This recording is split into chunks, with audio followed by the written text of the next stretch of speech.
नमस्कार दोस्तों, स्वागत है आपका एक बार फिर से आपके अपने YouTube चैनल कंपटीशन प्रिपरेशन पे। आई होप आप सारे स्वस्थ होंगे, मस्त होंगे, अच्छे होंगे। और अगर सीजीएल का एग्जाम दे लिया होगा तो कंफ्यूज होंगे, अगर नहीं दिया होगा तो मतलब थोड़ा सा एंजाइटी आपको परेशान कर रही होगी, ठीक है, थोड़ा टेंस्ड होंगे। देखो, हम बात कर लेते हैं कि कई सारे लोग कमेंट कर रहे होते हैं, भैया इतने तारीख को एग्जाम है, विश मी गुड लक। मैंने कहा गुड लक। कहते भैया कितना अटेम्प्ट करें। एक तो इस तरह के लोग, दूसरे जो इस तरह के, भैया अटेम्प्टेड 79, अभी तक रॉन्ग 13, एक्यूरेसी अराउंड 80%, मेरा सिलेक्शन होगा या नहीं होगा। भैया इतने स्कोर मुझे लग रहा है बन जाएगा और इस कैटेगरी से हूं, सिलेक्शन होगा नहीं। देखो, सबसे पहले एक चीज बताऊं कि जब आप फॉर्म भरते हो तो आप ये उम्मीद के साथ हर बार फॉर्म भरते हो कि इस बार एक नौकरी लेके रहूंगा, मानते हो। अब प्री दे के आए हो, प्री के बाद नौकरी मिल नहीं सकती, आपको मेंस देना ही पड़ेगा। तो यानी कि मेंस के लिए आपको तैयारी करनी पड़ेगी, वो आज या कल करनी पड़ेगी। अब मान लो कि आप 15 दिन यही सब करते रह जाते हो कि मुझे लगता है कट ऑफ इतनी जाएगी, ग्रुप में खेल रहे हो, कोई कहता नहीं मुझे लगता है इतनी जाएगी, तो आपका टाइम बेकार हो गया।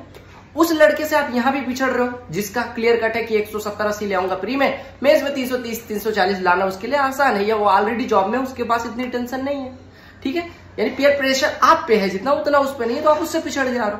तो 10-15 दिन यूटिलाइज करो और अच्छे से मेंस के लिए तैयारी करो। देखो, अब मैं बता देता हूं एक छोटा सा, जो लोग टारगेट लेके जाते हैं कि इतना करके आऊंगा, एक चीज मान लेना, paper can be of any level.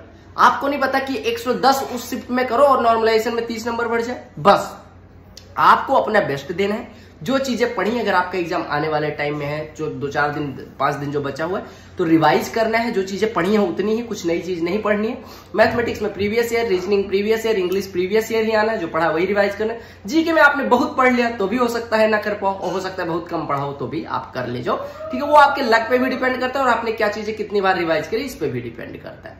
अब हम बात कर लेते हैं कि कितना स्कोर सेफ रहेगा। मतलब अगर एनालिसिस के बाद तो कुछ और आएगा, वो नहीं, मतलब मैं एक रफ आइडिया दे रहा हूं। अगर आप अनरिजर्व से हो और 130 प्लस आपके बन रहे हैं, आपको लग रहा है 130 प्लस हो जाएंगे, आप बिना सोचे समझे प्लस माइनस 2-4 भी लगा लेना, यानी 125 प्लस अगर आपके हैं, मैं तो 130 कहूंगा, आप मेंस की तैयारी में जुट जाओ। ओबीसी से हो 125 वाले, और ईडब्ल्यूएस से हो 120, एससी से हो 115 वाले, तैयारी में लग जाओ। अब इससे अगर आपके 5 नंबर कम भी बन रहे तो भी मेंस की तैयारी कर लो, क्योंकि मेंस की अगर तैयारी कर लिया तो ऐसा तो है नहीं अगली बार मेंस देने जाओगे तो कुछ अलग हो जाएगा। मैथ्स में इस बार आर्किमिडीज थ्योरम पूछा है मान लो, फिजिक्स का हालांकि टॉपिक, और अगली बार आपसे मैक्लॉरिस थ्योरम पूछ लेगा, ऐसा नहीं है। मैथमेटिक्स यही रहने वाला, रीजनिंग यही रहने वाली, इंग्लिश यही रहने वाली है।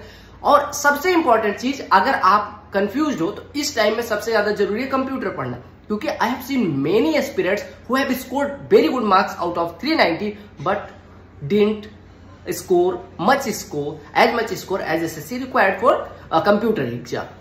तो आपको एक काम करना है, कंप्यूटर को इग्नोर बिल्कुल नहीं करना है। Computer and typing are the most important part of your job, most important part of your exam. इन दोनों को इग्नोर नहीं करना है। Try to enhance your computer knowledge, try to enhance your typing speed.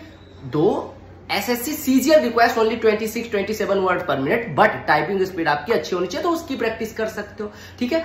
अब मैथमेटिक्स प्रीवियस ईयर करना है, reasoning previous year करना है, इंग्लिश प्रीवियस ईयर करना है अच्छे से। ऐसा नहीं किया तो था, अभी मैं पूछ लूं कि लमसम अमाउंट वाला प्रश्न हो, नहीं वो तो भैया पढ़ा था 5 साल पहले, नहीं हो, ऐसे नहीं करना, ठीक है। तो टारगेट स्कोर कुछ नहीं लेके जाना, आपको ये अपना बेस्ट देके जाना।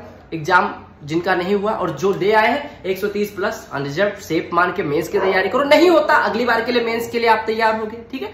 तो ये जो पढ़ाई है वो कभी बेकार नहीं जाती। मैंने सीजीएल 18 के लिए बहुत अच्छे से नहीं पढ़ा था, सीजीएल 17 वाला नॉलेज मेरे सीजीएल 18 में बहुत ज्यादा काम आया। तो सीजीएल 17 के टाइम पे जो पढ़ा था वही 18 में अच्छा कर गया, ठीक है।